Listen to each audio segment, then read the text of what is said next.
Утре во 14 часот во влада премиерот Мицкоски ќе биде домаќин на тет-а-тет средба со председателот на СДСМ Филипче, потврдија попладнево од владата, како што велат по јавната комуникација и демонстрираната подготвеност од двете страни.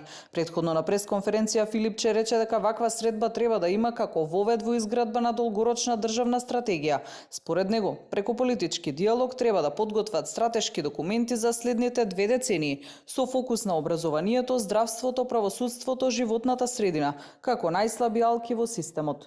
И последната работа, тоа што најмногу граѓаните ги иритира, а тоа е партизацијата и политизацијата. Мораме да ги ослободиме институциите од канџите на политиката и партијата, за да младите луѓе имаат навистина добар компетитивен мерит систем, на тој начин се вработуваат и напредуваат. Се надам дека сега кога политичките партии ќе го слушнат тоа, навистина ќе ја прифатат таа лидерска средба. Но добро е прво да го поразговараме тоа со премиерот, имајќи предвид дека тој прв подаде рака и на прва одговори дека средбата е прифатлива. По јавниот повик премиерот Мицкоски одговори дека е непристојно за сериозни теми да се прави естрада на јавна сцена, но повтори дека е подготвен за средба со конкретен план во било кое време.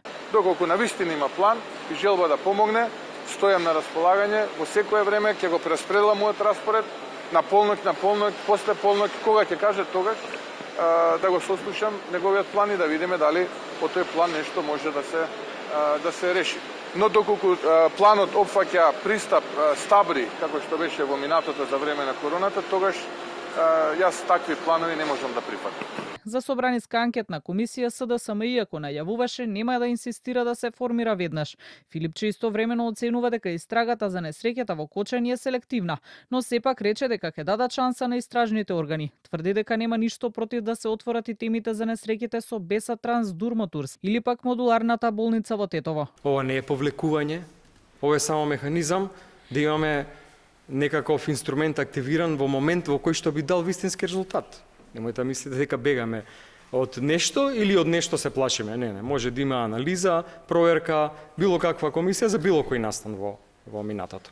Но сега сметаме во однос на Кочани дека таа анкетна или било каква расправа во собранието навистина треба да има некој резултат.